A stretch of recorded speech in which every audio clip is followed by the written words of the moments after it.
It doesn't hurt to try. So we will gonna discuss the try data structure.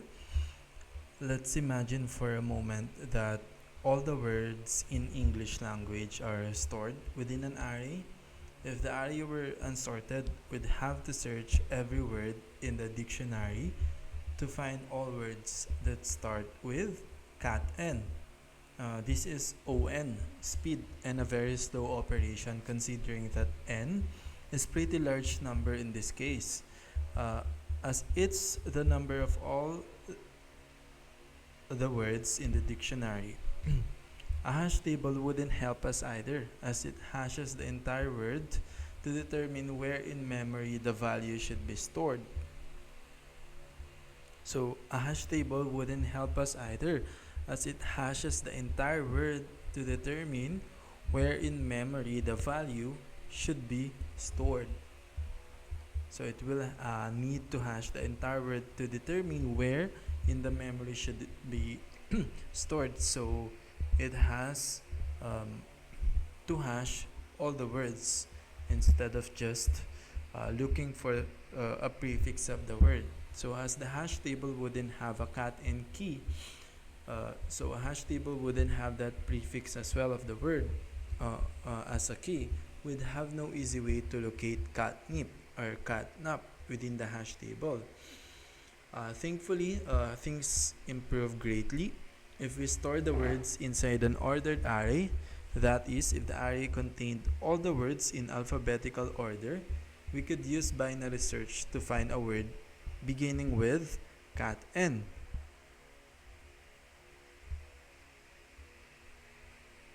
So, if we use an ordered array, we may be able to use binary search to easily find a cat n, which has O log n time.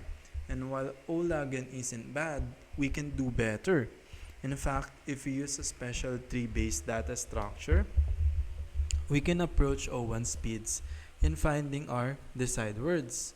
The example in this chapter show how tries can be used for applications dealing with text, as tries allow for important features such as autocomplete and autocorrect. So if you use a special tree-based data structure, not hash table or not array, we can approach this in O1 speed in finding our desired words using just its prefix. And therefore, finding it, actually it depends. It's O1 speeds because it depends on how we type it. Also, you will notice that this is actually how the LLM or ChatGPT works nowadays.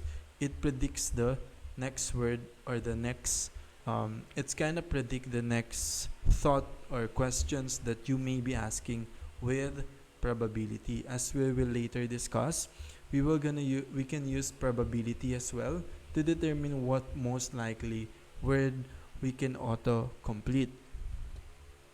So here the examples in this chapter show how tries can be used for applications dealing with text, as tries allow for important features such as autocomplete and autocorrect.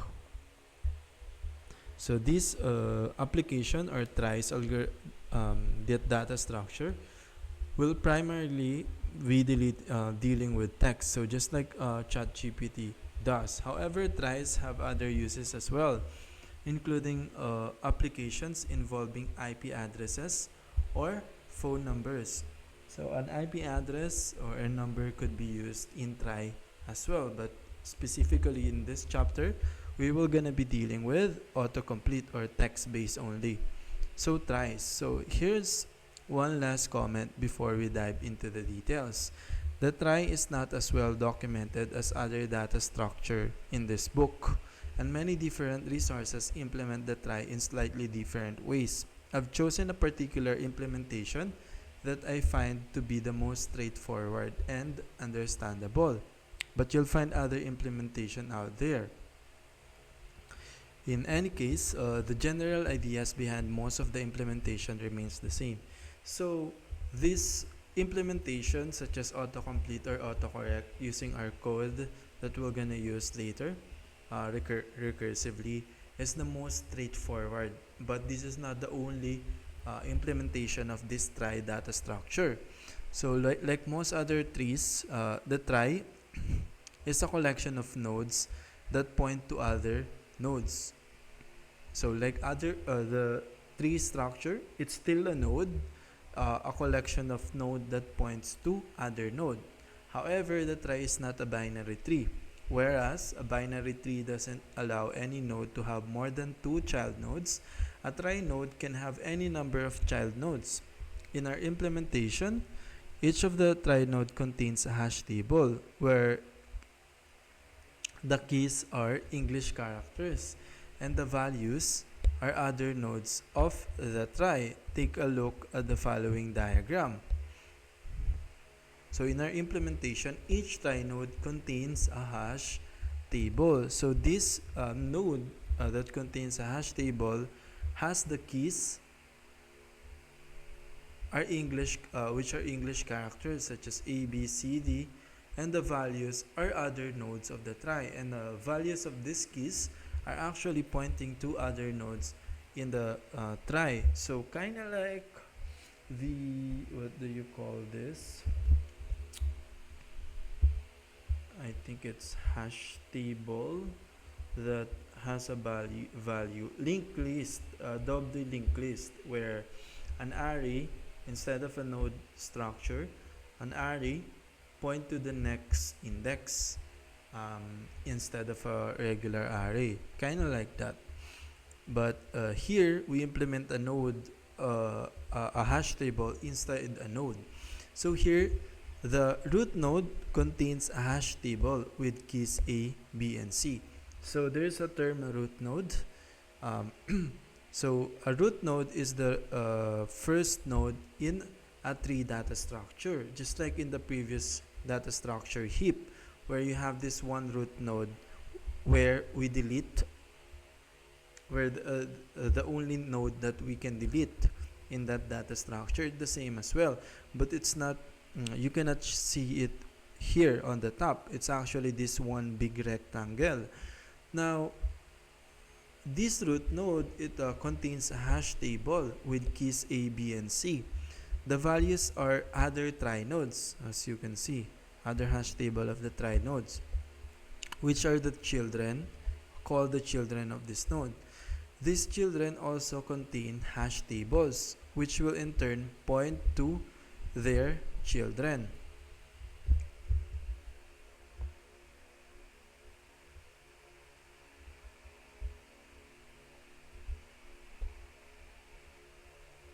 So these children may also contain children or other nodes. So from now, we left the children's hash tables empty, but they'll contain data in future diagrams.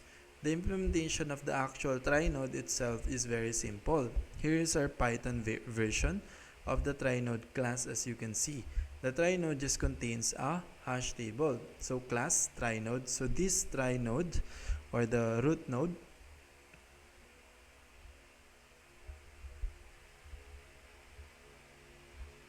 is actually implemented like this in Python. So we create a class called trie node def underscore init underscore self.children. So it just contains a hash table, as you can see initially, an empty hash table.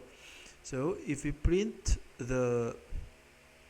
the console the data from our root node in the previous example, we'd get something like this. So if we print this, we'll get this main underscore that trie node instance at again, this is hash table. The keys are individual character strings and the values are instances of other trie nodes. So the keys are individual character strings, which is A, B, and C, and the values are instances of other trie nodes. So here is the value main trie node instance at. So to fully create our trie, we will also need a separate trie class.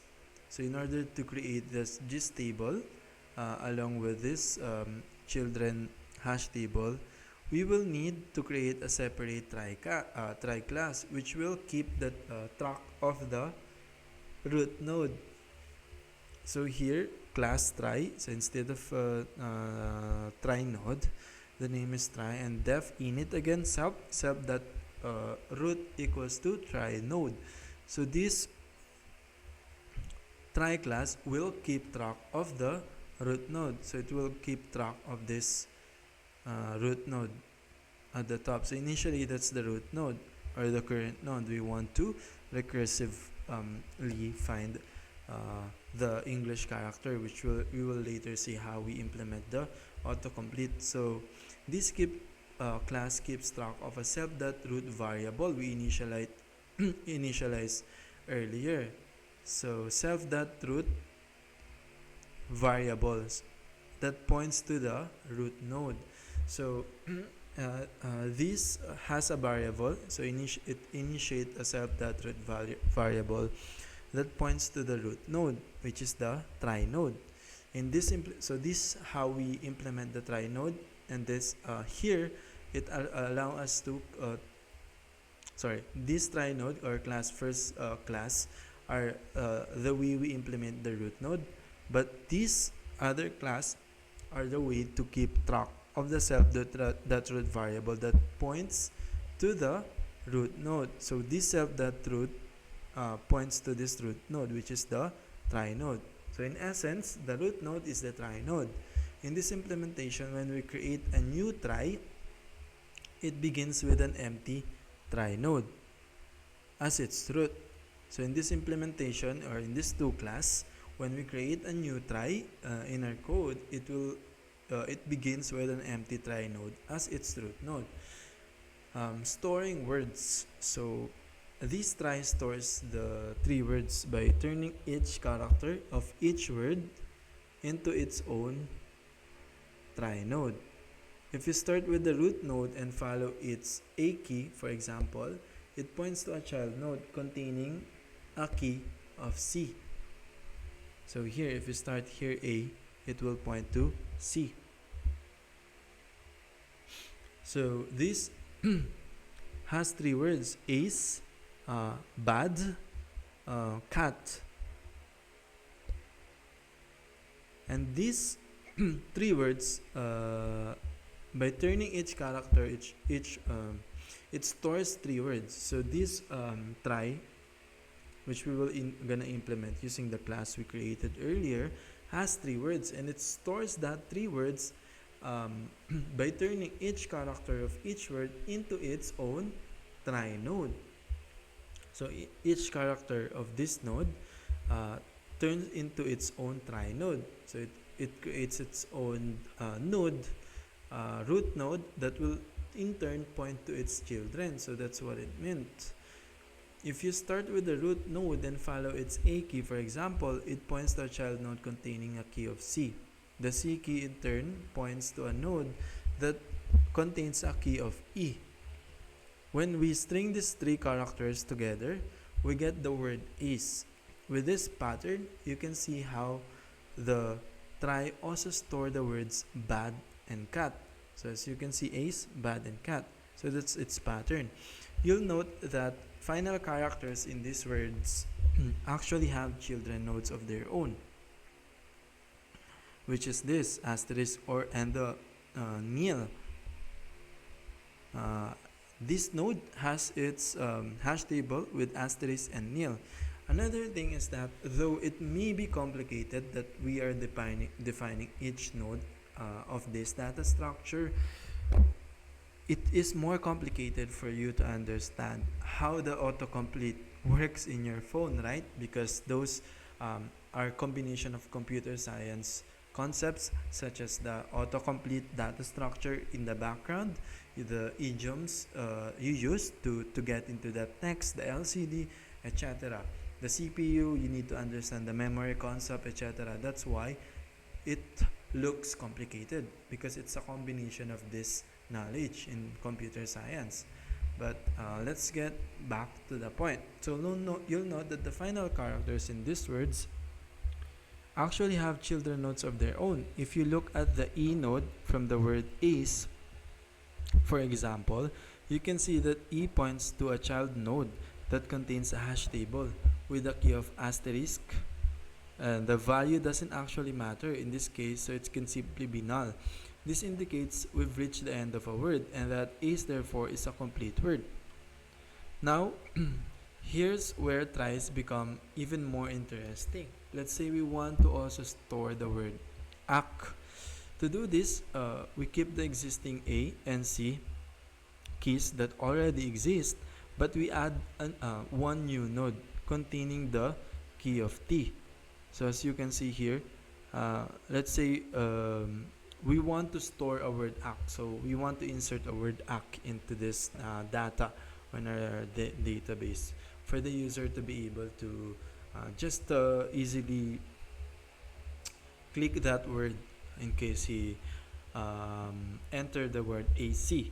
So you can just choose ak. But later in the more complex words, it will be more useful. So let's say we want to store ak. Here's where this data structure gets an O1 efficiency because it's so efficient. Instead of you creating another whole ACT from this data, we just need to add T on already existing AC. So we add one new node containing the key of T. Look at the following diagram. Now, the point of our try is to store words. This try stores the 3 words by turning each character of each word into its own try node. So the point of this try or these nodes are to store words such as this ET as different nodes that connect to each other produce different words. Now this try stores the 3 words by turning each character of each word into its own try node. If you start with the root node and follows its A key, for example, it points to a child node containing a key of C. The C key in turn points to a node that contains a key of E. So this is the point of this. This try stores the 3 words by turning each character of each word into its own node. So since its character is its own node, you can definitely add to this try node as you go to easily insert the word that you want. For example, ace and then act. You may want what another word with AC, starting with AC. Act, I don't know, but you get the main point, right? If you start with the root node and follow its A key, for example, it points to a child node containing a key of C.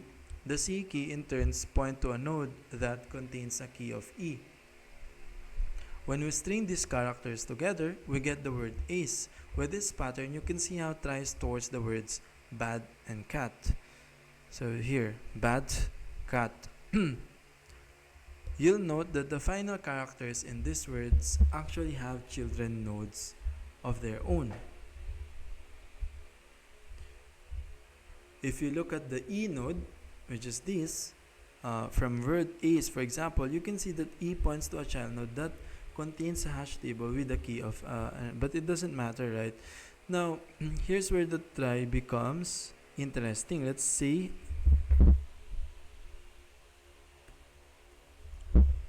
Let's say we want, oh my goodness.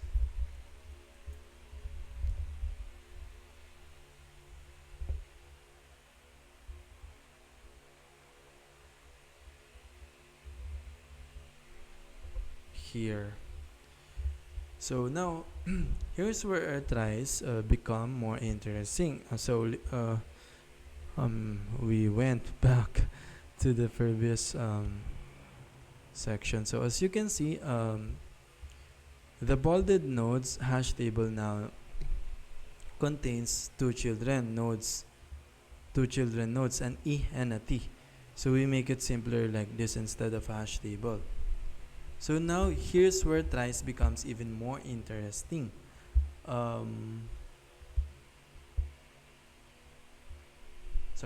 you'll know that the value doesn't actually matter, so it can simply be null. This indicates we reach the end of a word. So this nil, since the value is null, we reach the end of the word ace of the existing data we have. Therefore, it's a complete word. The need for this asterisk key will become more apparent shortly. Now, here's where the tries become even more interesting. Let's say we want to also store the word act. To do this, we keep existing A and C keys that already exist, but we add one new node containing a key of T. So look at this following diagram. So we just add T, right? So as you can see, the bolded nodes hash table now contains two children nodes, an E and a T. So you can add, as you go. But there's, as you can see, there's two hash table here. You have T keys and then E keys with this value of the next node. By doing this, we indicate that both ace and act are valid dictionary words. To make things easier to visualize going forward, we are going to represent our tries using a simpler diagram. So here's the same try using this new format. Let's say we want to store the words bat and batter in a try. This is an interesting case since the word batter actually contains the word bat. So here, bat, BA. So how can we implement batter, right? So we want to store the words bat and batter in a try. So how can we do that? Here's how we handle this. The first T points to a node that has two keys. One key is A key with a null value,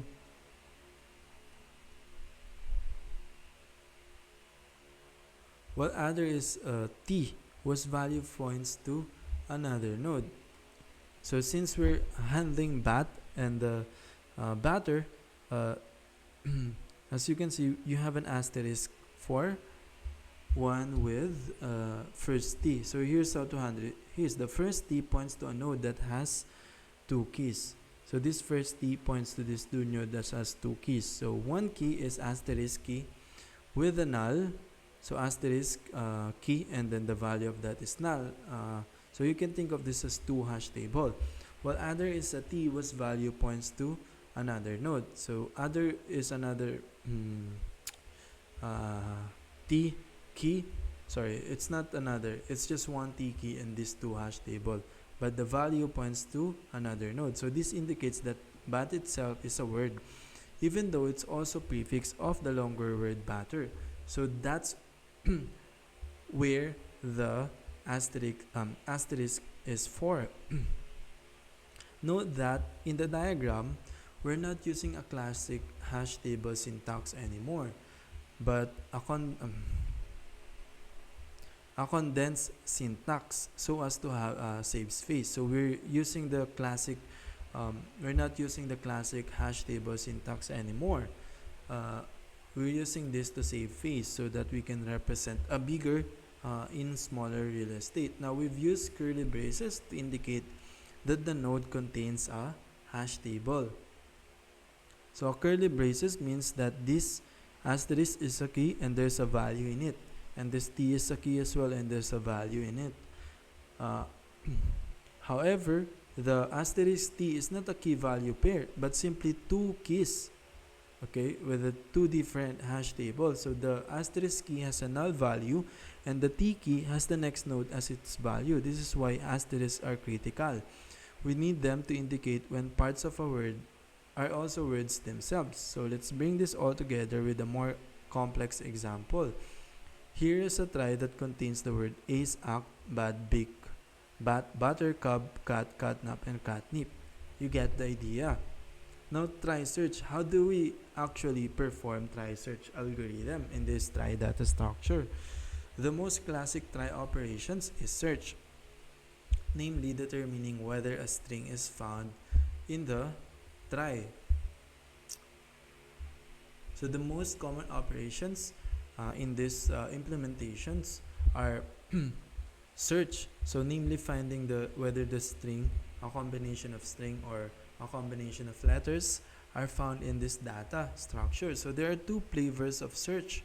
we can search to see whether the string is a complete word, or we can search to see whether the string is at least a word prefix. So this is the where the prefix that gets us this O1 search, because we just need to know if B8, let's say we're finding bat, we just need to know that it's from a bat, and if bat word or bat sequence of character exists, therefore we can continue our search, right? So this is how we produce this O1 search efficiency compared to an O log n in ordered array. So prefix, that is the beginning of a word. These two versions are similar, but will implement the latter one, where a search will look for prefixes. This search will end up finding complete words as well, since a complete word is at least as good as a prefix. The algorithm for prefix search performs the following steps. They'll become clearer when we walk through an example that follows. First, we establish a variable called current node. At the beginning of our algorithm, this points to the root node.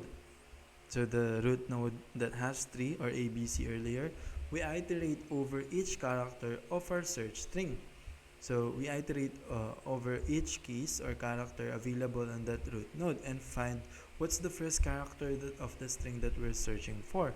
As we point to each character of our search string, we look to see if the current node has a child with that character as a key.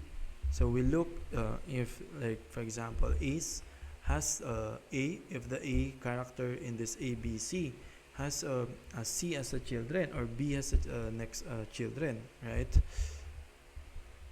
As a child with a character as a key. If it does not, we return none, since the word we're looking for or autocomplete we're looking for is not in the data, as it means our search string does not exist in the try. If the current node does have a child with the current character as the key, we update the current node to become that child. So we update the current node here, a variable current node. We then go back to step 2.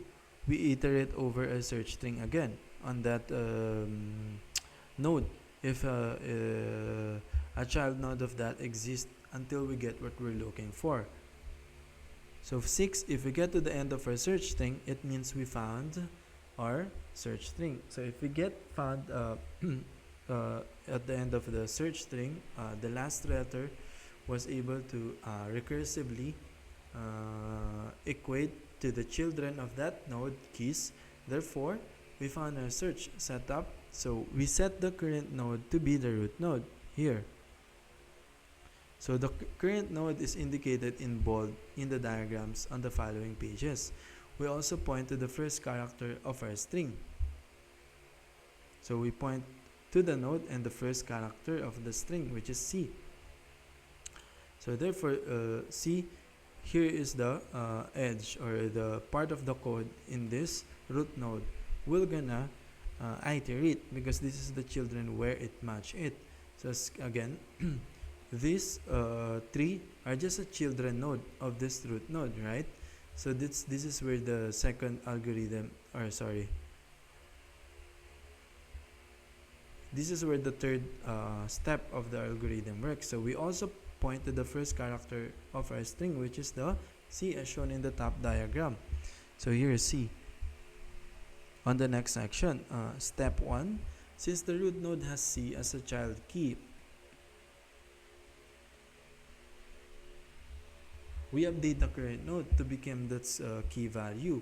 We also continue iterating through the characters in our search string. So we point to the next character, which is the A, as shown in the bottom diagram of the next section, which is this, right? Step 3. Step 2, we inspect the current node for a child with the key of A. It has 1, so we make that child the new current node. We then proceed to search for the next character in our string, which is T. So steps 3, we're now pointing to the T of our search string. Since the current node has T child, we follow it as shown in this diagram. Since we reached the end of our search string, it means we found cat in our try. So we found the third. So this is how we implement the try search. By adding a search method to our try class, or the try node and the try class that used to keep track the root node. So here, depth search, self, comma, word. So notice this self came from tracking the current node of that try class we created. So let's implement this try search by adding the search method to our try class. So these are actually in the try class, not in the try node class. Okay, that's the root node. As you can see, we created the current node, which equals to self.root, which we have used to track the root node in the try class earlier. So for char in word, if the current node has a child key with current characters, so if current node the children that get char follow the child node, current node is equals to current node that children. So we change the current node as the children character. Else, if the current characters isn't found among the characters node's children, our search word must not be in the try. So if the current character isn't found among the current node's children, our search word must not be in the try. Therefore, we return none. And after that, we return the current node. So it's just an if else and then return the current node. It's either we return current node at the end of the algorithm, or we return none. Okay, so that's how it works. So cat, as you can see here, our search method accepts a string that represent the word or prefix we're searching for. So our search method accept a string that represent the word or prefix. So this word as an argument could be a prefix we're searching for. First, we establish the root node as our current node. So current node equals to self.root. So initially, the current node is the root node. Then we iterate over each character of our search word. So we use for loops and then if else within it. So for char in word, within each round of the loop, we check whether the current node has any children with the current character as the key.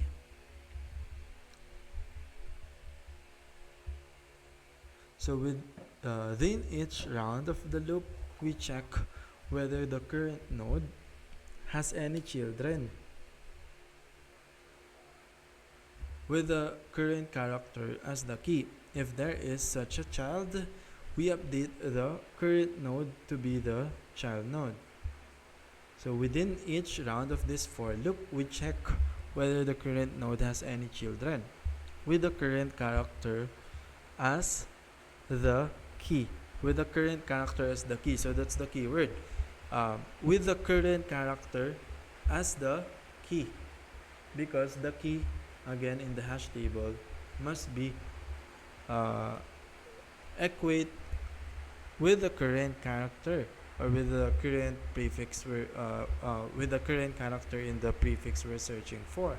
If there is such a child, we update the current node to be the child node. So if current node that children that get char, so if the current node that children that get char, current node that is equals to current node that children that char. So we replace the current node with the children character, since that match the next character of our prefix. If there's no such child, we return none, as it means we've hit a dead end and our search word is not contained in the try. If we get past the end of the loop, it means we've found the entire word in our try. In this case, we return the current node. So if we pass the loop without returning none, it means we're able to find the word. Therefore, we return the current node. The reason we return the current node as opposed to just returning true is to help us with autocomplete feature. So instead of true, we return the node for the to provide the autocomplete feature, because we just need the node. Like when we type CA, we know that T is the missing part. So therefore, we can just print the T along with the CA. So that's the last node or the last key, which is the T. So the efficiency of trie-search. So what this trie-search algorithm we created for this trie data structure means. So in our algorithm, we focus on each character of our search one at a time. As we do so, we use each node's hash table to find the appropriate child node in one step.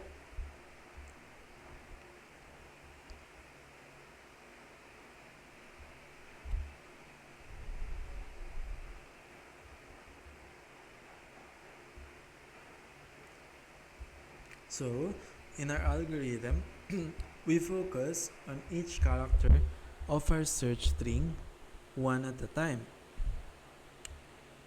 So, in this algorithm of search, we focus on each string one at a time. As we do so, we use each node's hash table to find the appropriate child node in one step.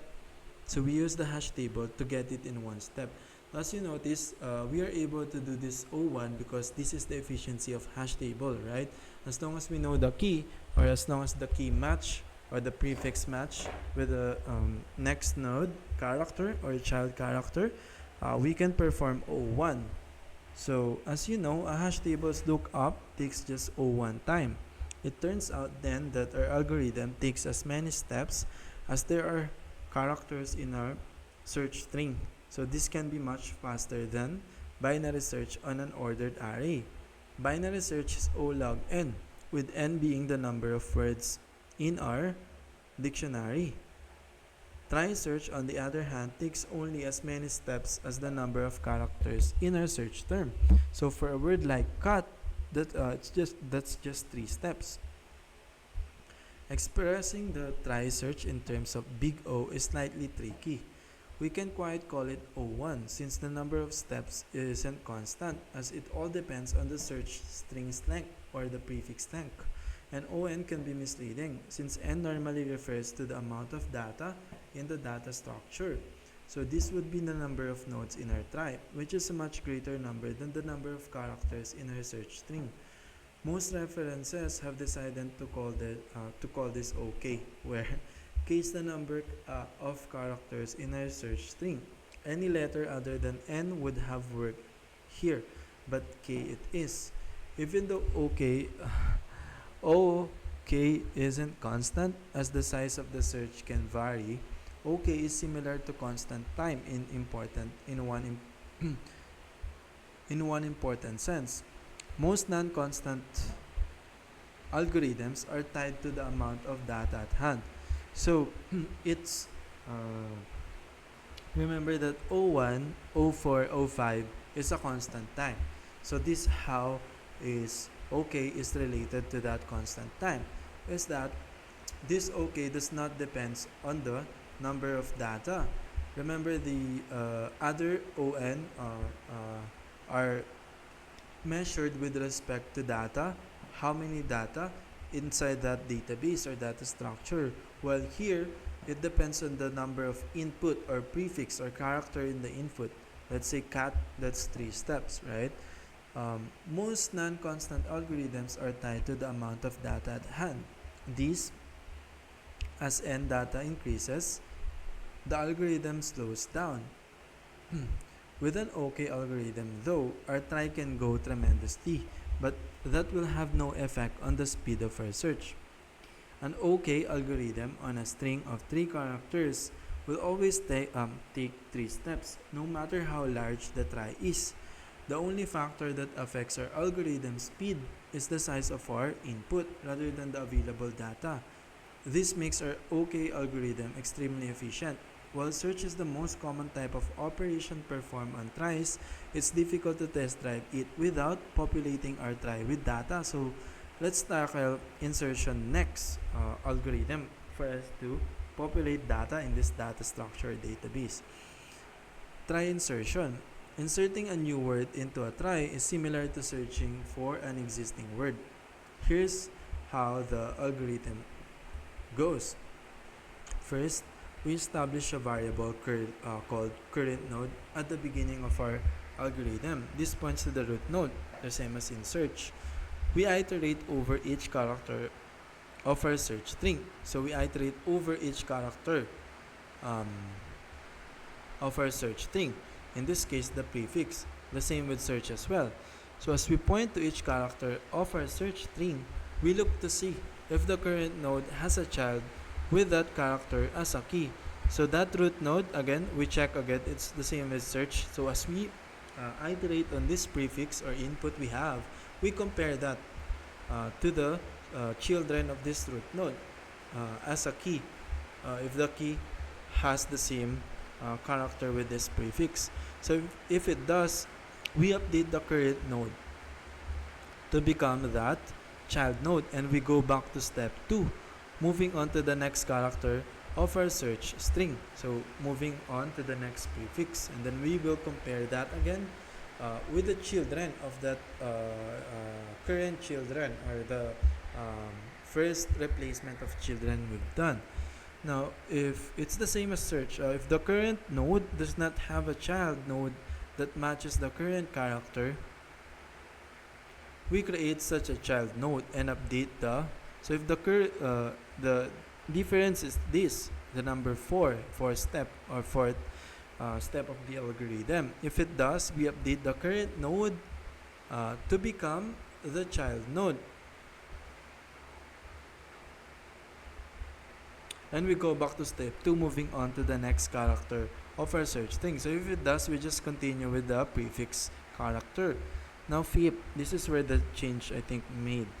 If the current node does not have a child node that matches the current characters, we create such a child node. So this is where it changed. If it doesn't match, or the children does not match our prefix character during the iteration or for loop or while loop, in this case for loop, I think we did that for search, we create such a child node and update the current node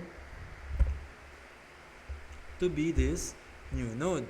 So this fifth step of the algorithm is creating a node for that new character, and then we update the current node to be that new node we have created.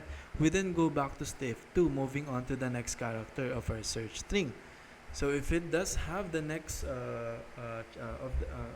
if that children of that new current node has a search string or match the prefix, therefore we don't need to change anything, we just need to continue. If it doesn't, like in step 5, we will gonna add a current node until we finish the string. So 6, after we insert the final character of our new word, so after we insert the final character, which is this step, handle the edge case, or the case where we reach the final of our new word or the prefix we're trying to search, we add a asterisk child to the last node to indicate the word is complete. So that's where the asterisk came from. So let's see this in action by inserting the word can into our earlier example try.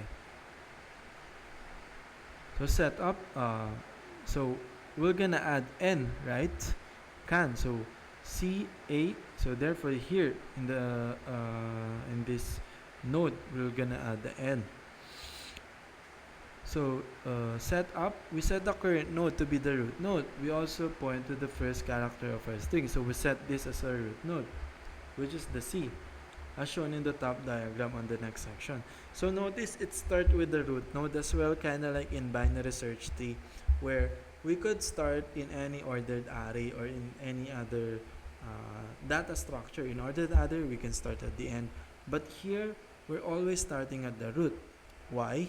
Because this root allow us to see the big picture of the nodes or available nodes for all of this, because we know that these root nodes are connected to all of this available. This is how this data structure is unique, and this is also what makes us kind of like in heap the O log n, the unstructured data allow us to create an O log n speed.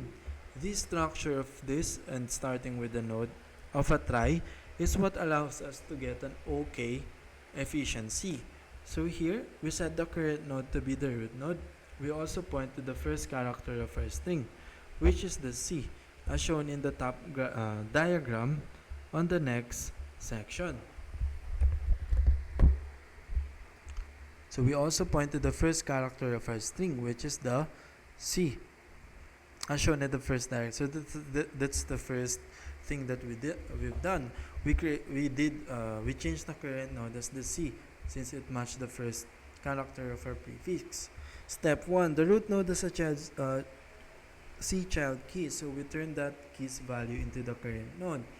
We also point to the next character of our new word, the A, as shown in the bottom diagram on the next section. So we also point to the next character here. Now step 2, we inspect the current node for a child with the key of A. There is one, so we make that current node point to the next character of our string, which is the N, as shown in the top diagram on the next section. So step 2, we inspect the current node for a child with the key of A. There is one, so we make the current node and point to the next character of our string, which is the N, as shown in the top diagram on the next section. Step 3, the current node does not have an N, so we need to create that child as shown in the bottom diagram.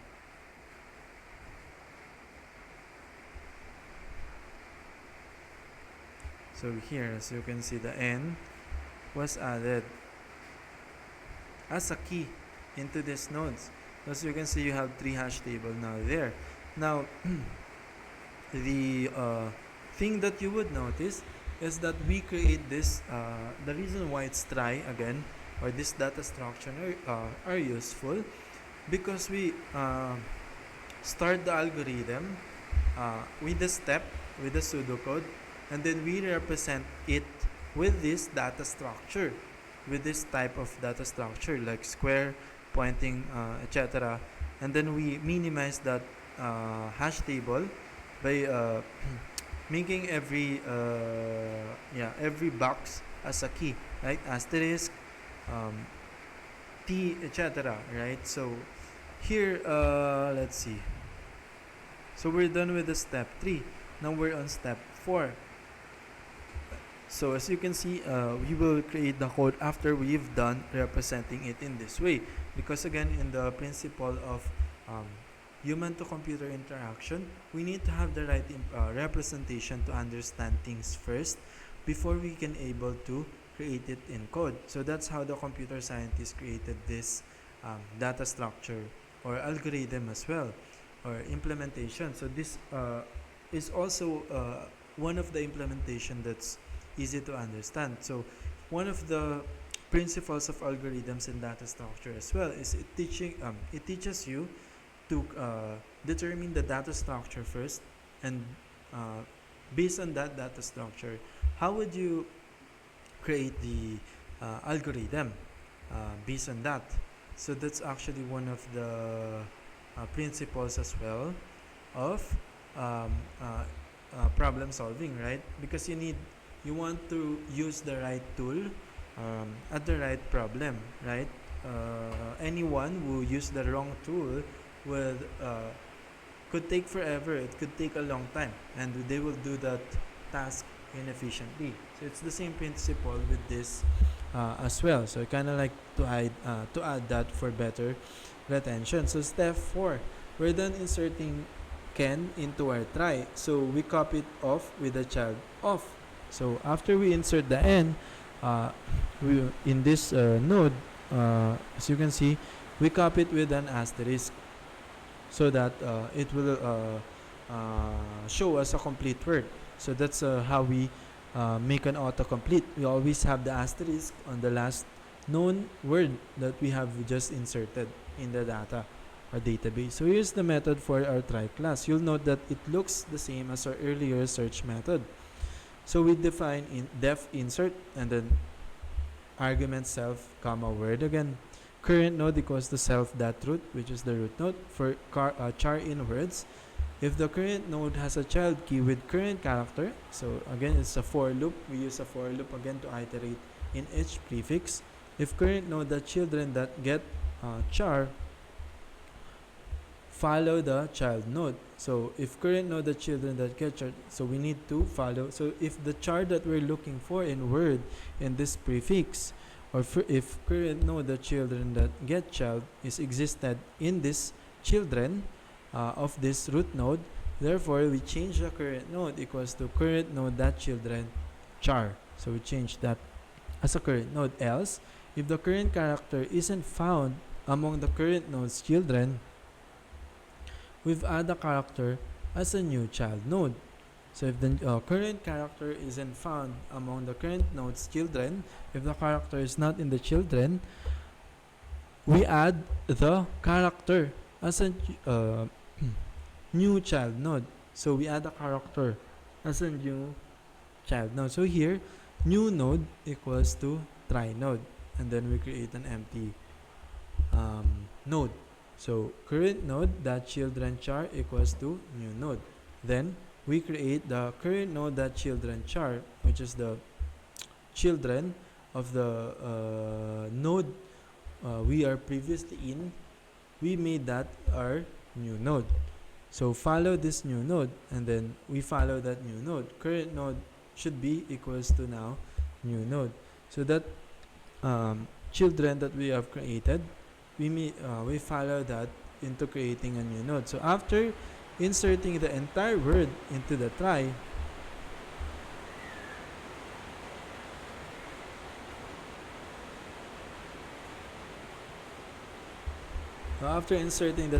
entire word into the try, we add asterisk key at the end. So current node that children asterisk quote equals to none. So we create asterisk key which equals to none as its value. So the first part of this method is the same as search. It diverges when the current node doesn't have the child that matches the current character. When this is the case, we add a new key value pair to the current node's hash table. So in that, here is how we create a new key value pair to the current node's hash table. So since we are in that current node as a children, and there's nothing, the prefix or character we are searching is not on that node, we create a new hash table on that node. So we don't create a new node. Actually, we create a new hash table on the current node, or on the current children, where we stop looking for the same character as we search for our prefix, with key being the current character and the value being a new try node. So the key is being the current character we are searching. So as you can see, current node that children is the char, and the value being that a new try node. So this is the value, the new node, which is the try node. So what that means? It means that the key that we inserted, which is the n, is equals now to have a value of with the key being the current character and the value being a new try node.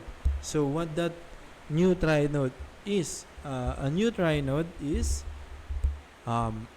will point to the or will create this asterisk, right? So we update the current node to be this new node. So current node equals to new node. So this try node again, let's go back to here, with the key being the current character and the value being a new try node. So these are the new try node, right? The new node. So that's the new root as our value. Now we then update the current node to be this new node. So then we update the current node where we're gonna search to be this new node. We then repeat the loop until we're done inserting our new word. Once we're done, we add a asterisk key to the finals node. So this just will iterate until we insert that again. If there's it doesn't exist on the new children. So that this code basically means when updating the current node to be this new node.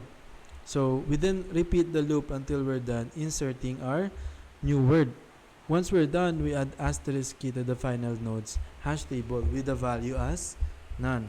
So once we're done, we add asterisk key to this final node hash table with the value as none. That's why this, our angle to the left or not inside this for loop.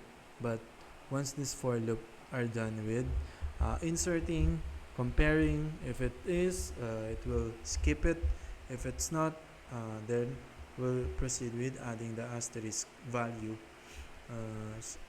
Here, as you can see, we then repeat this loop until we're done inserting a new word, which is the character, insufficient character in the data.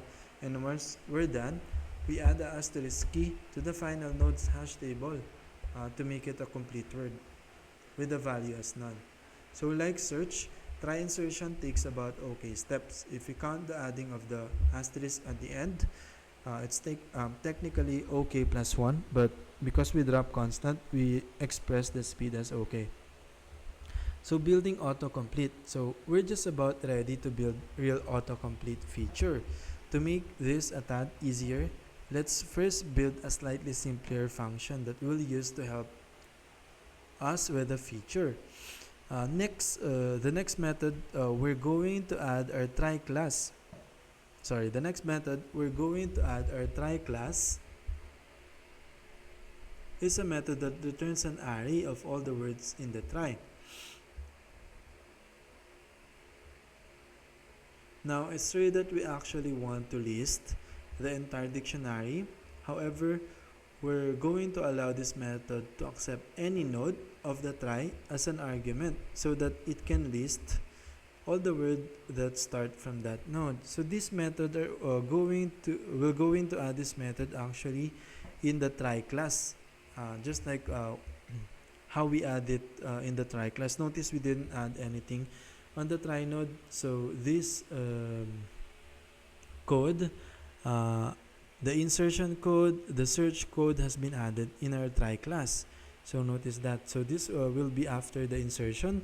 So now it's weird that we actually want to list the entire dictionary.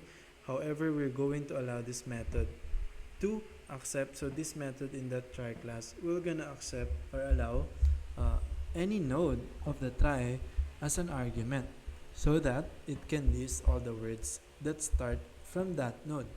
The following method called collect all words collect a list of all the tries words starting from a particular node. So it's rare that we want to list all the autocomplete words because autocorrect, right? Because that's the main reason why we're using autocomplete is for us to be able to make search faster. So in this method that we add to the try class, we accept any node of the try as an argument so that we can list all the words that start from that node in the try. So notice the try words start from the root node. So be careful in starting at the very bottom because you may not be able to recurse to any other character in the prefix, right? So we're going to allow this method to accept any node of the try as an argument so it can list all the words start from that node. So the following method called collect all words collect a list of all the tries word starting from a particular node. So these are one of the more complex code, I would say, in this try search because the insertion and search are simpler. So this method def collect all words and then argument self comma node equals initially none comma word equals initially quote comma words equal initially empty and then close parenthesis and then semicolon. So this method, I think it's Python as well, accept 3 arguments. Yeah, it's Python because we start with the try class as Python. This method accepts 3 arguments. The first is the node whose descendants we're collecting nodes from. So whose descendants? So these are the starting node. The second argument word begins as an empty string and we add characters to it as we move through the try. So we add string or character of that prefix we want to search. The third argument, words, begin as an empty array, and by the end of the function will contain all the words from the try we have collected. So that's why we collect all words. So the current node is the node passed in as the first parameter, or the root node if none is provided. So the current node is equals to node or self.root. So the node we will gonna start, or here the parameter is equals to initially none. If not, the current node will be the root node. So we iterate, so we use a for loop as well. We iterate through all the current node's children. For key, child node in current node that children that items. So for key, comma, child node in current node that children that items, open and close parenthesis colon. So inside this for if, there's a if else which we're gonna discuss later. If the current key is asterisk, it means we hit the end of the of a complete word. So we can add it to our words array. So if key equal asterisk quote colon words that append with an argument word. Else, if we're still in the middle of a word, we recursively call this function on the child node. So self.collect all words, argument child node, comma, word plus key. Again, the current word that we have plus the key, we're recursively searching on children and the words, because these words, as we call this recursively, it will become part of the stack. Therefore, the word plus key allow us to recursively track it as we call. And then the words will also have this memory because we're calling it in recursively, which is in stacks. And then after that, return words, which is the complete word after this empty array. So the method accepts three arguments: node, word, and words. The node argument allow us to specify which node in the try to start collecting the words from. If we don't pass in this argument, our method will start from the root node, collecting every word in the entire try. So again, it defines where we start on the try, or what node we start. The word and words argument are used as part of the method's recursion. So these are word and words again is part of the method recursion. So we aren't expected to specify them at the outset. By default, the words argument is an empty array. As we discover complete words in our try, so by default, the words argument is an empty array. So as we discover complete words in our try, we add those strings to this array. So by default, the words argument is an empty actually. And then the word and words argument are used as part of the method's recursion. So the word and words argument are used as a part of recursion. So we aren't expected to specify them at the outset. So since it's part of the recursion, we aren't required to specify them, as it will iterate and it will change. As you notice, we collect self.collect all words. It means we're calling this recursion with its argument. So it will change as it recurs, kind of like in the stack. So as we discover complete words in our try, we add those strings to this array. So as we discover a complete words, or the search string, the prefix or the words we're actually searching, we add that in that array, which is what we return at the end of our function. So the word argument default to an empty string. As we move through the try or from that node and to its children, we add characters to this word. When we reach a asterisk, the word is considered complete and we add it to the words array. So once we reach, so you can see, once we reach this inside this recursive function or for if else recurs, there is an if key that once we reach the asterisk, we append that to all the words into the words array. So that's how we return words at the end. So the word is considered complete and we add it to the words array. So the first thing we do is set the current node. Current node is equals to node or self.root. So by default, current node will be the root node unless we pass in some other node as the method's first parameter. Let's assume for now that the current node is indeed the root node. Next, we begin the for loop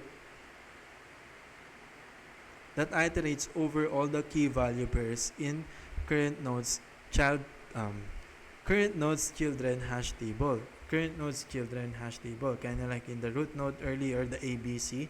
So those are the ABC, or the three different keys in three different hash tables. So for key, comma, child node in current node, the children dot items, or for that ABC.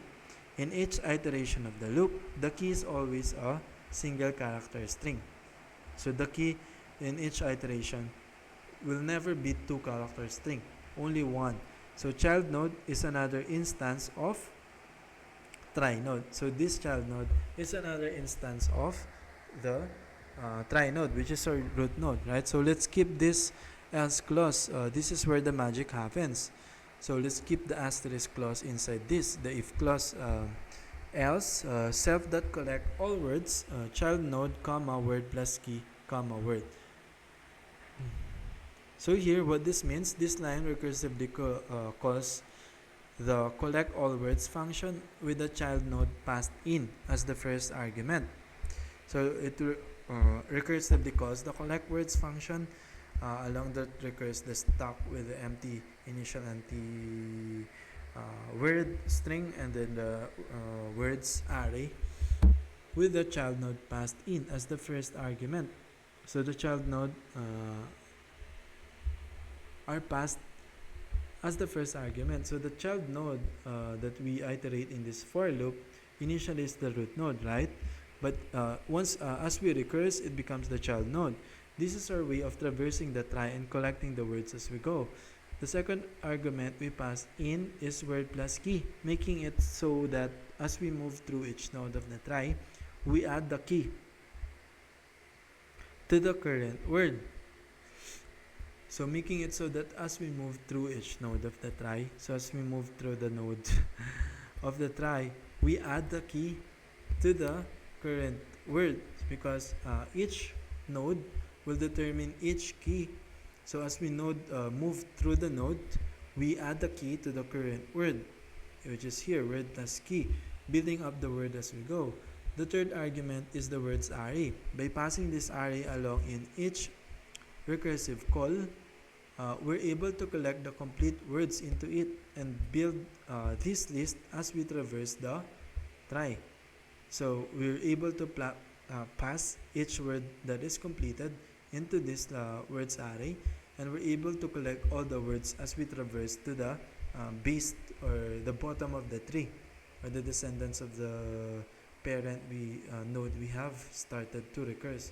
Now the base case is when we reach a asterisk key indicating we've completed the word. At this point, we can add the word to the words array. So if key equals to asterisk, this is the if statement that we skipped. So if at the end of our function we return the words array, if we call this function without passing in a specific node, this will return the complete words in a try, kind of like starting with the root node. So let's run through quick visual example of using this using a simple try. So this try holds two words, can and cat. So here, can and cat. Step 1.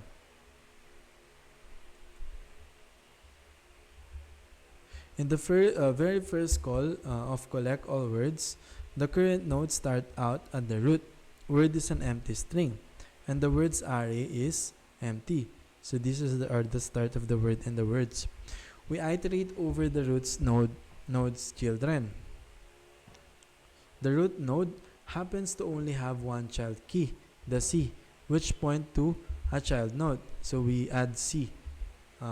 Before we recursively collect all words on this child node, we need to add the current call to the call stack.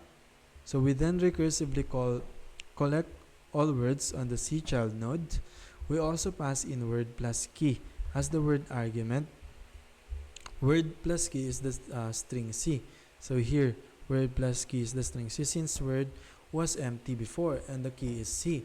And we also pass in the words array, which is still empty because we haven't completed the word. The next image shows where we are once make this recursive call. So here, collect all words. This is the first recursive call, none, comma words because it's empty. Call 2. We iterate over the current node's children. So it has just one child key, which is A, right? Before recursively calling collect all words on the respective child node, or in this respective child node of A, we will add the current call to the call stack. So in the diagram that follows, we call this current node the A node, meaning it's the node that has A as a child. So this as A node, it means that it's the node that has A as a child. So these are node that has A as a child. So these are the second call. So you can see we add A to the word. Words are still empty. So as you can see, A node comma C and then words. So A node, which is the node where you have this C as a child and then we have C. Therefore that A node, meaning it adds that A to that current word because we have this C, right? Word plus key because that's the current word tracking or the current character inside that word prefix, right? We iterate over the current node's children, which are N and T. We'll start with the N first. So we start with the left, right? Before making any recursive calls though, we need to first add current call to our call stack. Before making any recursive calls, we need to first add the current call to our call stack. So before making any recursive call, we need to add the current call in this call stack. As you can see, N/T node, which means that a node where the N and T is a children, and then we currently have CA and then we have words. So in the diagram that follows, we call this current node the N/T node, meaning it's the node that has both N and T as children. When we then call collect all words on the N child, and we also passed in Ken as the word argument. So when we then finally call this collect words on the N child, and we also pass in can as the word argument. So since we're gonna add N as the empty words array, here's what it looks like when we actually call collect words on the N child. So N child meaning the children of N, which is the asterisk. So call for, we iterate over the node's children. So we iterate over this N children. In this case, it has only one child, which is the asterisk. This is our base case, which is the if else state, if equals, right? We add the current word, which is can, to the words array now. Now call 5. We pop the top call from our call stack since we've already done the insertion on the array, which was the call of collect words. I would not say insertion, but that's the time where this recursive function finally insert the complete word because it ends the loop for that method. So we now pop the call from our call stack, which was the call of collect all words on the node with the children keys of N and T. So since that's the last stack that we have, as you can see here, N and T node, CA and then words.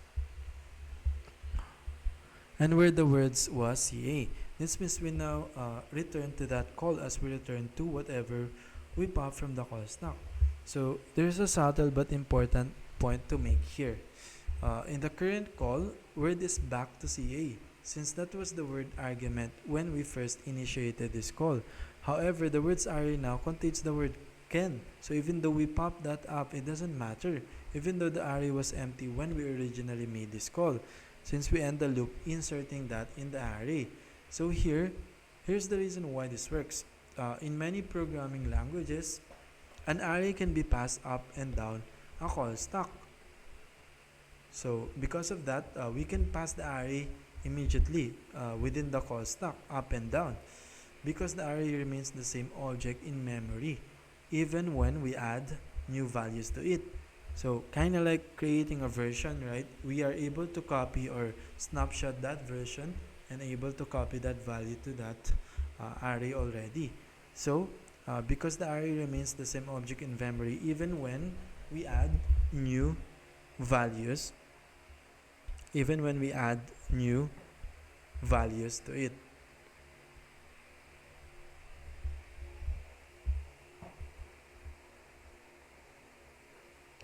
So because the array remains the same object in memory even when we add new values to it.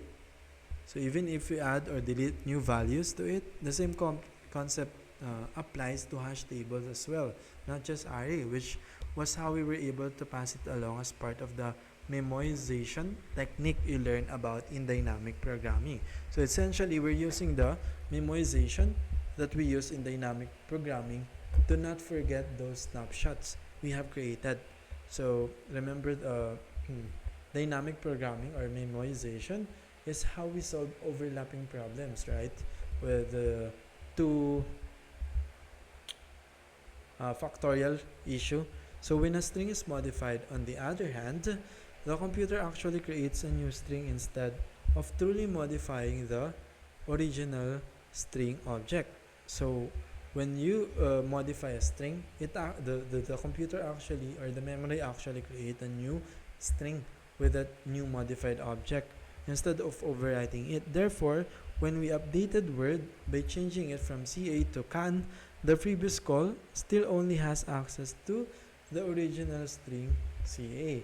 So even though we already created a CAN that we have inserted in array, the previous call still only has access to original string CA, because when a string is modified on the computer, actually creates a new string instead of overwriting it. In some language, this may work slightly different. For our purposes though, this is general idea.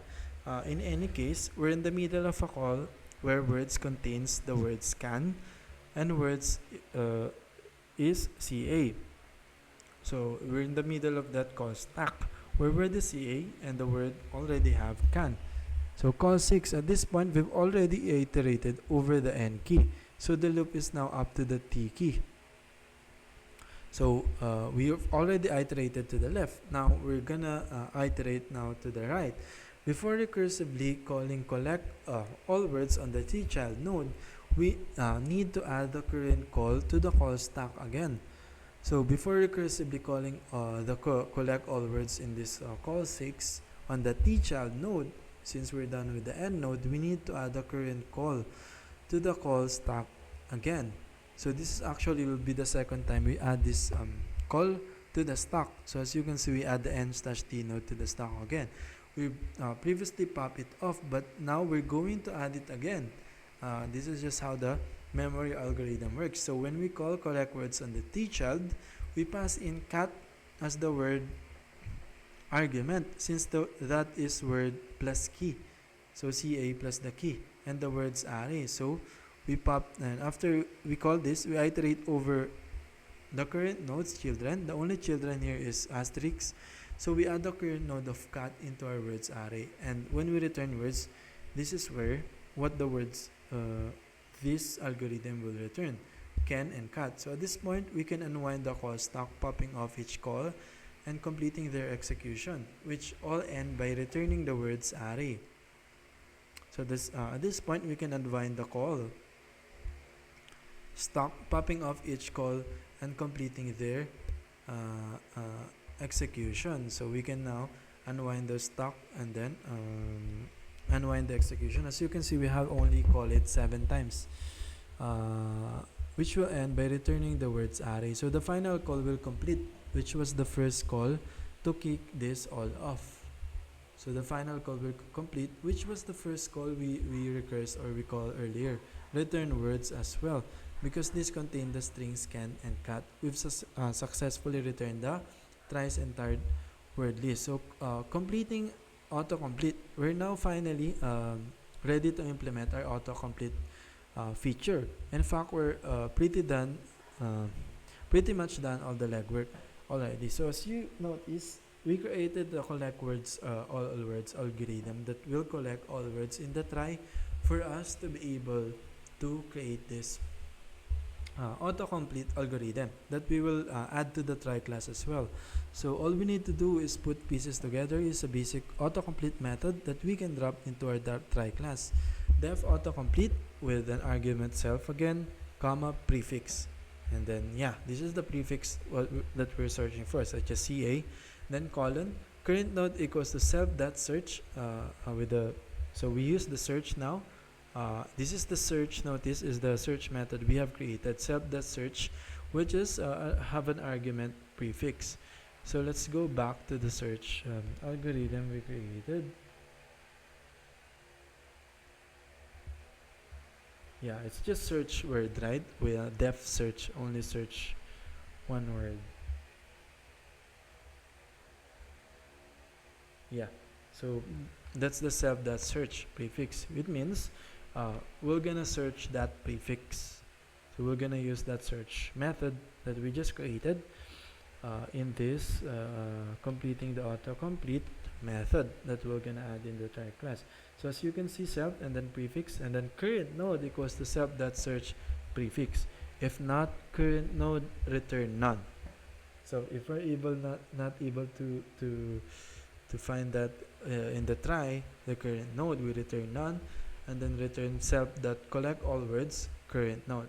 So this what it means. The autocomplete method accepts the prefix parameter, which is the string of characters the users began typing in. First, we search the try for the existence of the prefix. So we search the try for the existence of the prefix. If the search method doesn't find the prefix in the try,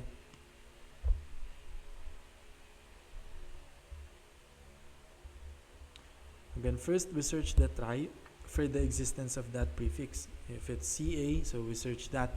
If the search method doesn't find the prefix in try, it returns none. So that's what it means. If not current node, or this current node is not in the data structure, we return none.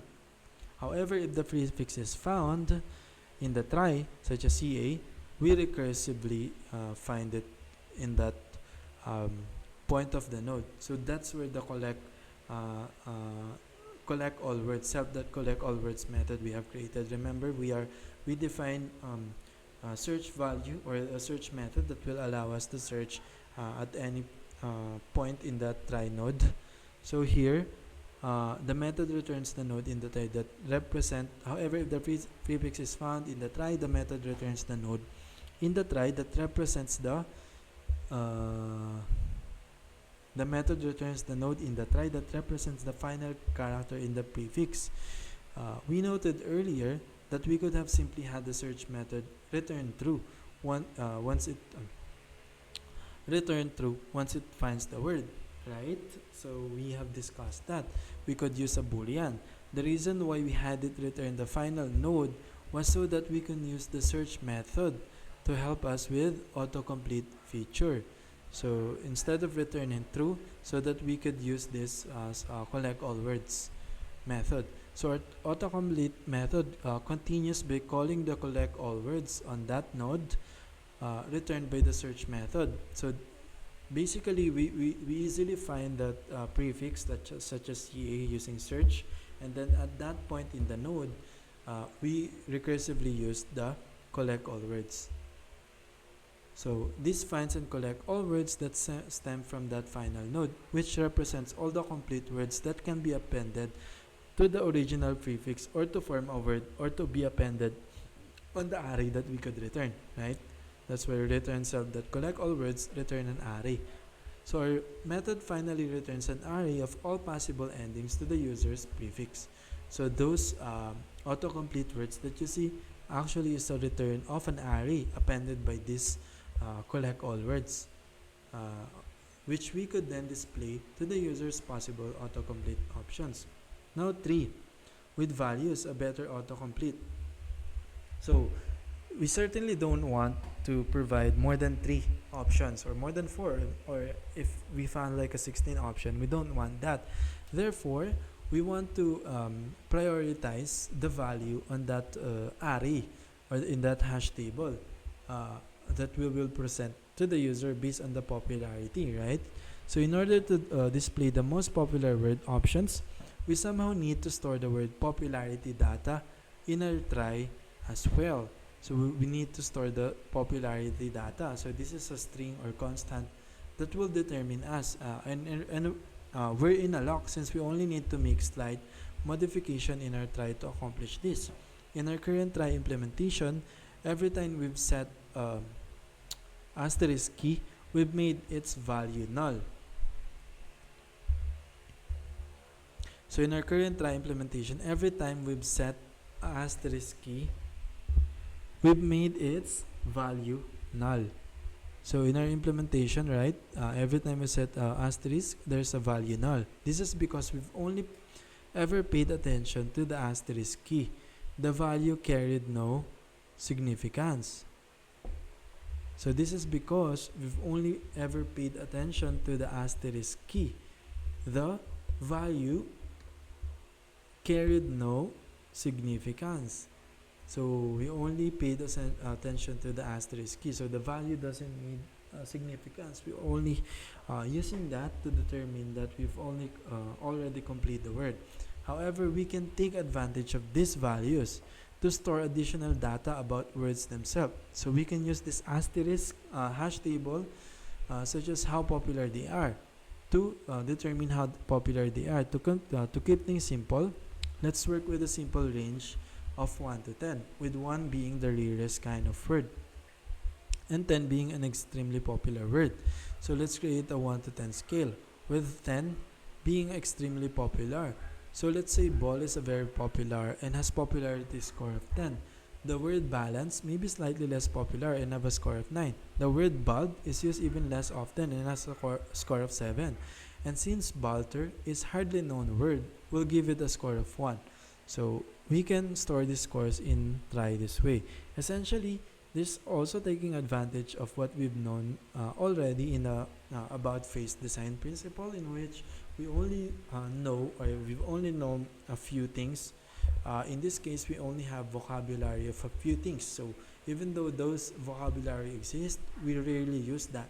We only use that, top 3 popular autocomplete of that prefix. So here's the implementation. As you can see in the graph, you have a 10 with this asterisk instead of null for ball, because that's the most popular, and then for ball that's 7, and then for balance that's 9. So by using the numbers, the value of each asterisk key, we can effectively store each word's popularity score. When we now collect all the words of the try, we can collect their scores along with them. So not just the word, we can collect the scores as well, and then sort the words in order of their popularity, and then we can sort the words along this return from the try or the collect all words with based on popularity. So we can then choose to only display the most popular word options. Then we can stop collecting or stop showing or disabling the show of the not popular word. So that's how we can do that in the back end in some way, right? We've now covered the types of trees: binary search trees, heaps, and tries.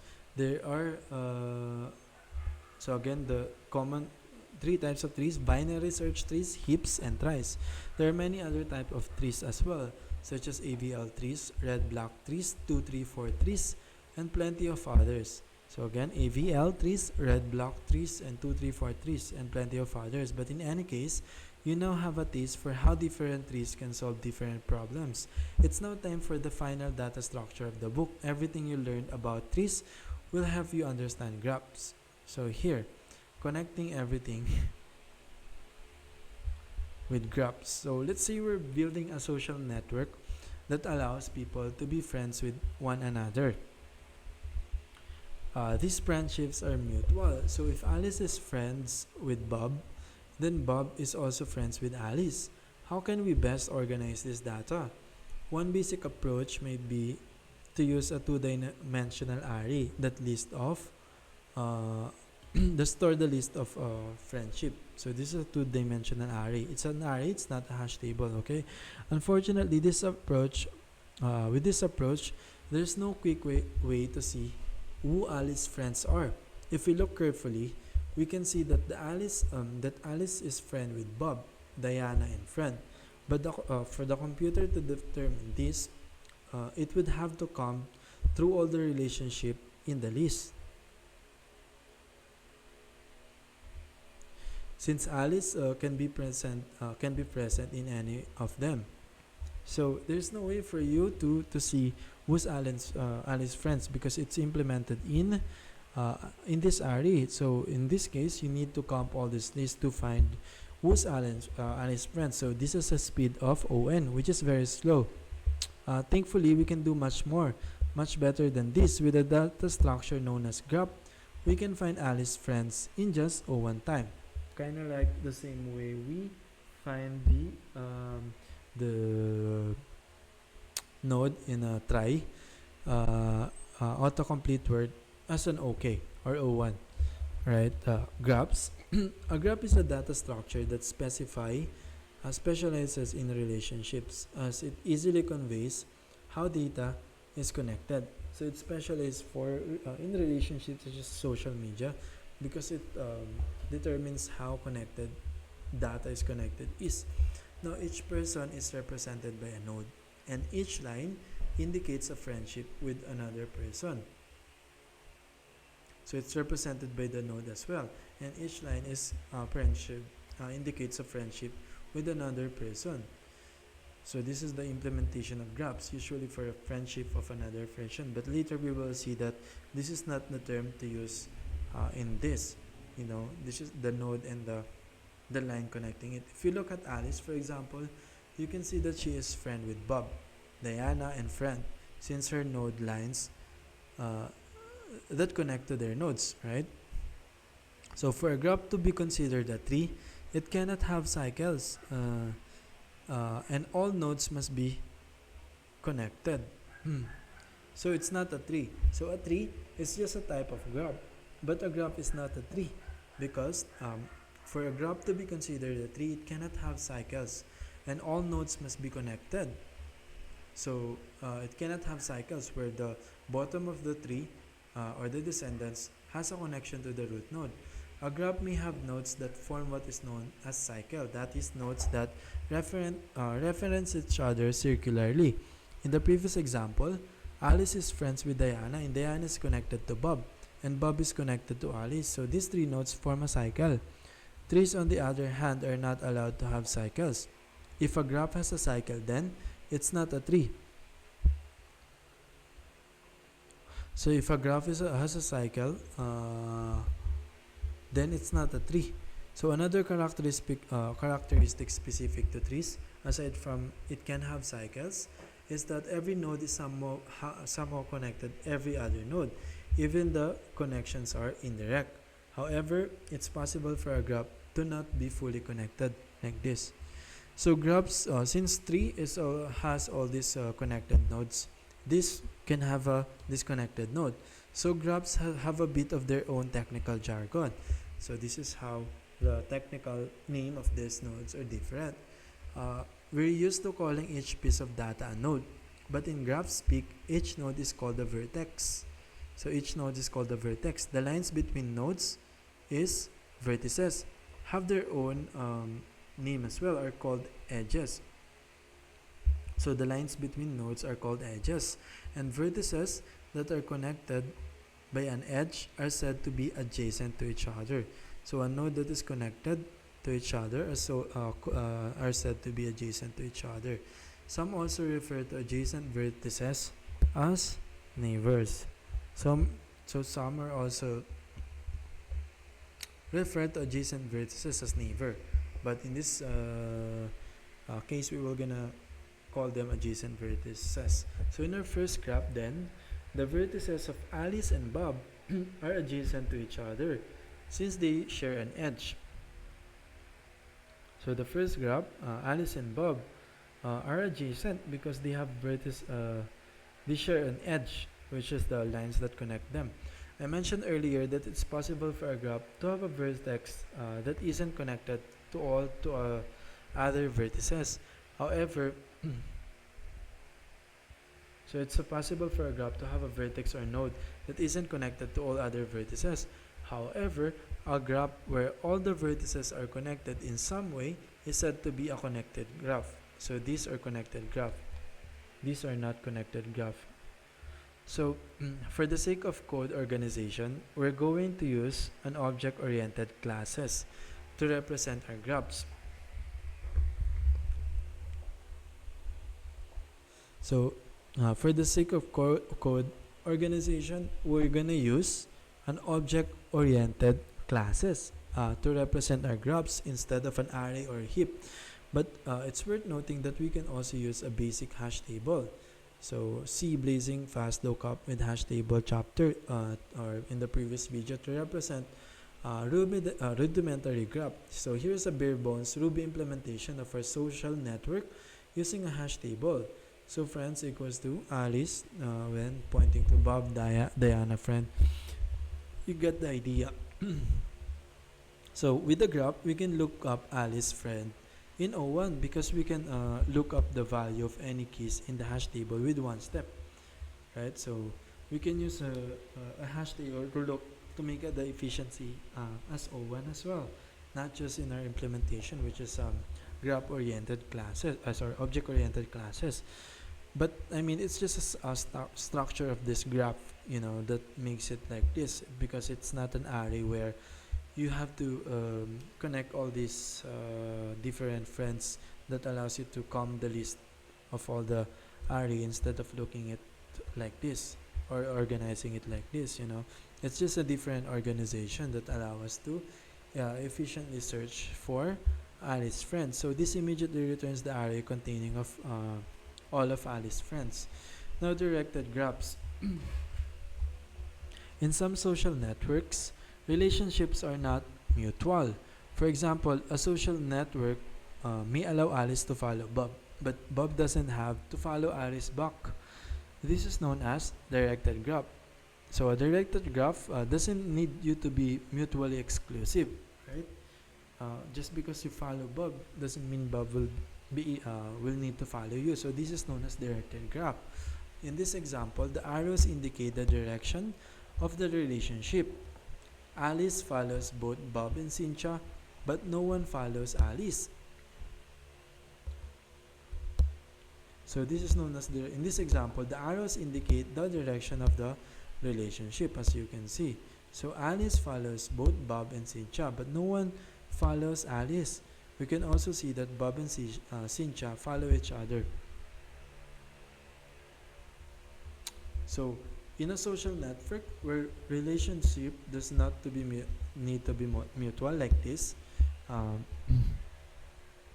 with an arrow indicating direction of the relationship, it is called directed graph. So we can still use our simple hash table implementation to store this data instead of an object oriented class.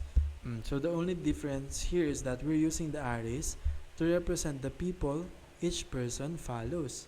As you can see, instead of the hash table, we use arrays to represent the still hash table, but inside it we have the arrays to represent the people each person follow. Alice follows Bob and Cynthia, Bob follows Cynthia, Cynthia follow Bob. Now here's the object oriented graph implementation.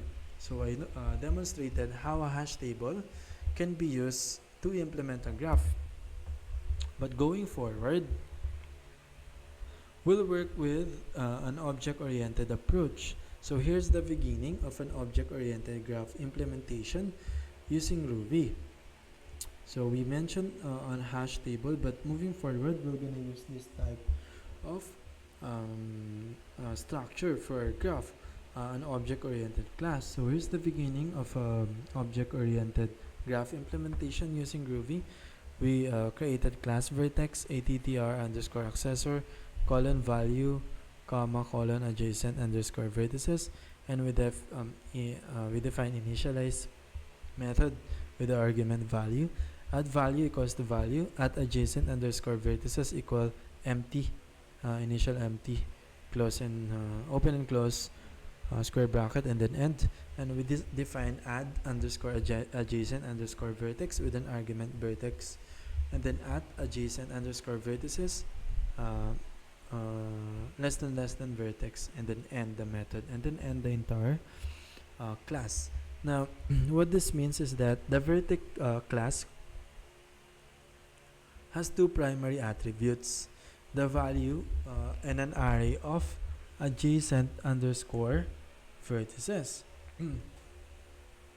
So the vertex class has two primary attributes: the value and an array of adjacent underscore vertices.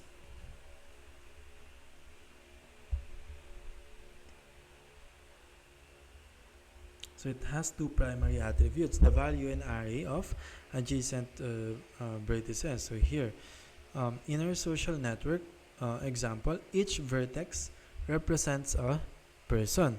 So each vertex here, this our class vertex, represent a person, and the value might be a string containing the person's name. So this value contains a string that contains person's name. With a more complex application, we'll probably want to store multiple pieces of data inside a vertex. Inside this, so you can see this vertex, and this we have this parameter vertex as well, but such as the person additional profile information. Now, the adjacent underscore vertices array contains all the vertices this vertex connects to. So this adjacent underscore vertices array contains all the vertices this vertex connect to. So a vertex represents a person. This adjacent underscore vertices contains all the vertices that this has an edge connected to, or this vertex are connected to. We can add a new adjacent vertex to a given vertex using the add underscore adjacent vertex method. So we can add this, so we can create this, here's how we can use this class to build a directed graph data representing who follows whom in this image. So Alice equals to vertex.new Alice, so we create that vertex Alice, and then vertex.new Bob, vertex.new Cynthia. So where is this here? Vertex.new, no, there's no new, but it's Ruby, so every violet is a Ruby built-in function.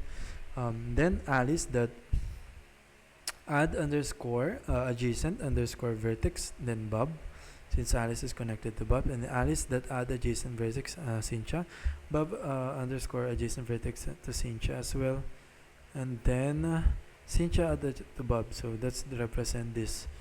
So it's easy to understand, guys, right? To add this or to create this data in this object-oriented graph implementation. Now, if you were building a unidirected graph instead of a directed graph like this, where all friendships are mutual, so Cynthia requires to follow Alice since Alice follows Cynthia, Bob are required to follow Alice since Ali follows Bob. It would make sense if we add Bob to Alice's list of friends. We should so it would make sense if we add Bob to Alice's list of friends, we should automatically add Alice to Bob's list of friends as well. To do this, we can modify our add underscore adjacent underscore vertex method as follows. So here, def add underscore adjacent underscore vertex with the parameter vertex still. And then we return if adjacent underscore vertices that include question mark with the parameter vertex, and then add adjacent underscore vertices less than vertex, and then vertex dot add underscore adjacent underscore vertex argument sub, and then end. So what this code means, so let's say we're calling this method on Alice and adding Bob to her list of friends. As with previous version, we use at adjacent underscore vertices less than vertex to add Bob to Alice's list of adjacent underscore vertices. However, We then call this very method on Bob's vertex with vertex dot add underscore adjacent underscore vertex argument self. So that's how we mutually uh, create an arrow from Bob to Alice. So this adds Alice to Bob list of friend as well. Now this would end up in an infinite loop since Alice and Bob would continue to call add underscore adjacent underscore vertex on each other forever. So it will be infinite loop since Alice and Bob would continue to call add underscore adjacent underscore vertex on each other forever. So this third part of the code of the if code or return if code or in this inside method will be infinite without this return if adjacent. Now since because of this we added the line return if adjacent underscore vertices that include question parameter vertex, which cuts the method short if say Alice already has Bob in her list of friends. Now to keep things simple going forward, we're going to work with graphs that are connected. Again, meaning all vertices are connected to each other in some way.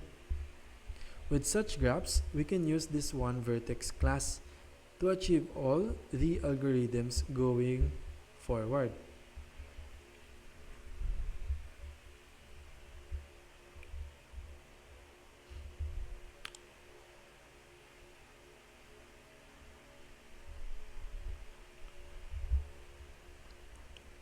So to keep things simple going forward, we're going to work with graphs that are connected, again, meaning all vertices are connected to each other in some way, not disconnected graph, right? With such graph, we can use this one vertex class to achieve all the algorithms going forward. So this class that we initially created could stem more complicated algorithm with such connected graph. The general idea is if we have access to just one vertex, we can find all other vertices from there since all the vertices are connected.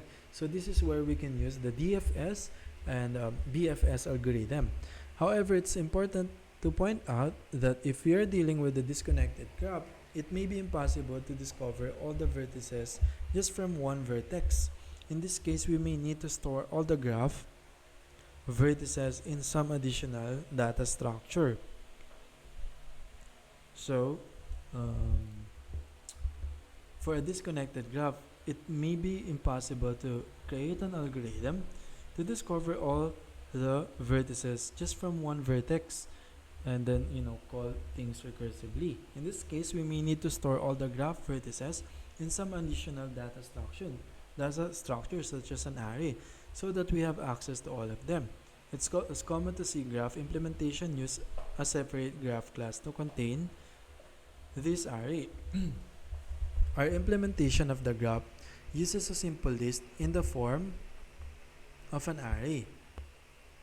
So it uses a simple list in the form of an array, but it's not actually an array since we're using a graph data structure to store a vertex adjacent vertices. So it used that to store a vertex adjacent vertices, which is its edge, right? Which connect via edge. The approach is known as the adjacently list implementation. However, it's good to know that there's another implementation that uses two-dimensional arrays instead of list. So there's another implementation of graph that uses two-dimensional array instead of list in the form of an array. So this is an alternative approach is known as the adjacency matrix. It can provide advantage in specific situations. Both approaches are popular and I've decided to stick with adjacent list because I find it to be more intuitive. Now graph search. How do we search or create an algorithm with graphs in this data structure so that we can use DFS and BFS algorithm later? So again, we're gonna start with a graph representation step. So one of the most common graph operation is searching for a particular vertex. Now when dealing with graphs, the term search can have several connotations. In the simplest sense, to search a graph means to find a particular vertex somewhere within the graph. So to search the main idea is to find a particular node within a graph, or to search a particular vertex. So this would be similar to searching a value within an array. So a value within an array, or a key value pair inside the hash table, which we have discussed in the trie, right? So trie is kind of like a hash table inside the node. However, when applied to graphs, the term search usually has a more specific connotation, and that is, if we have access to one vertex in the graphs, we must find another particular vertex that is somehow connected to this vertex. So the search means in a graph is, if we have an access to one vertex in the graph, we must find another particular vertex that is somehow connected to this vertex. So that's what it means in a graph. What search means, that if I have an access to this vertex, since all is interconnected, we will be able to find an access onto this another vertex. Kind of like finding the relationships. If we have access to Alice, since Alice is friends with Candy, we can be able to access Helen because Candy is friend with Alice. So let's say we currently have access to Alice vertex. If we said that we will search for Irena, it would mean that we are trying to find our way from Alice to Irena. Interestingly, you can see that there are two different paths we can take to get from Alice to Irena. However, we can take a slightly longer path to get to Irena as well. So as you can see, here Irena, we can use Alice direct Gina to Irena, or we can use Alice Elaine direct Gina Elena, which is a longer path. So the term path is an official graph term, and it means the specific sequence of edges to get from one vertex to another.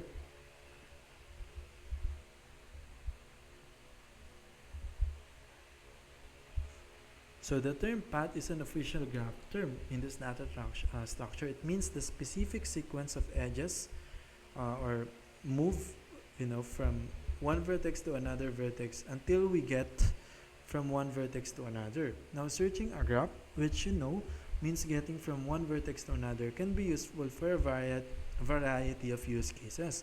Perhaps the most obvious applications for graph search is searching for a particular vertex within a connected graph, like what I've mentioned, right? When this is the case, the search can be used to find any vertex within the entire graph, even if we have access to just one random vertex. So another use for graph search is to discover whether two vertices are connected. For example, we may want to know whether Alice and Irena are somehow connected to each other in this network. So the connection again, how connected Irena and so aside from finding if the other vertices using this starting vertices, we also want to know how connected is this vertices, how long is the path going there, or how short, right? And that's another use of this data structure or search for this data structure. A search would give us the answer. So search can also be used even if we aren't looking for one particular vertex. That is, we can use graph to search, to merely traverse a graph, or to find all the value of the vertex, right? Or to find all the vertex existing on the graph, which can be useful if we want to perform an operation on every vertex in the graph. Oh my goodness. Depth first search. We're going to start with depth first search, also known as DFS. So instead of starting with breadth first search, we start with depth first search. So from the word itself, it's going deep as the connection as it may. So instead of like going breadth from the nearest edges or relationship vertex, it go deep on its. For example, Felicia, if it has this connection, for example, Alice to Candy to Ellen, instead of going all the edges connected to it, since let's say it start from Bob, it will go deep even though the Fred and Helen is not its immediate connection. So that's the main idea with breadth first search. Now, we're going to start with depth first search, rather, also referred to as DFS, because it's actually quite similar to the algorithm for binary tree traversal that we discussed back in binary search tree traversal on previous video. So it's still a recursion algorithm. In fact, it's also the same essential algorithm that we saw in file system traversal in previous video. So as mentioned earlier, graph search can be used to either find a particular vertex or it can be used to traverse the graph. We're going to begin by using depth first search to traverse the graph, since that algorithm is slightly simpler. So instead of searching a vertex, we're gonna start with traversing all the vertex available in a graph so that we can return the available vertex or node available in this graph database. Now, the key to any graph search algorithm is keeping track of which vertices were visited so far. So the key here, just like in any search algorithm, is keeping track of the current vertex we have so far. If we don't do this, we can end up in an infinite cycle. Take the following graph for example. So the key here, since this does not have the 3 node condition, which doesn't have a cycle from the descendants to its grandfather, we need to stop or track it so that we can avoid the infinite loop. So here, Muhammad is friends with Felicia, and Felicia also happens to be friends with Zaina. But Zaina is friends with Muhammad, so our code would end up going in circles unless we keep track of which vertices we've already traversed. This problem didn't occur when we dealt with trees or file system traversal, since trees can have cycles. But since a graph can have a cycles, we need to address this issue now. One way to keep track of our visited vertices is by using a hash table. So we can actually use a hash table in this graph-oriented implementation class. So as we visit each vertex, we add the vertex or its value as a key. So we add the value of each vertex as a key in the hash table. So that value, for example, Muhammad, become a key in our hash table and assign it an arbitrary value. Notice this value became a key for a hash table and assign it as an arbitrary value such as true if that has existed in this graph database. If vertex is present in the hash table, it means we've already visited it. So we just need to use a condition that if it's present in the hash table, it means we've already visited it. Therefore, we don't need to keep searching on that graph, right? So start at any random vertex within the graph. So these are the algorithm. Add the current vertex to the hash table to make it add it as a key to the hash table to mark it as having been visited. Iterate through the current vertex adjacent vertices. So we use the adjacent vertices concept to iterate on the vertices. So it won't iterate on that vertices if it already exists in the hash table as a key. Notice that these second step are important. So the sequence is important here. So for each, so again, we use a for loop here. For each adjacent vertex, if the adjacent vertex has already been visited, ignore it. So if the adjacent vertex has not yet been visited, recursively perform depth search on that vertex. So it used the recursive function just like in file tree system in tree. But in this case, we just drop the variable in a hash table to stop and then compare that to the hash table as a key to be able to stop it and avoid infinite loop.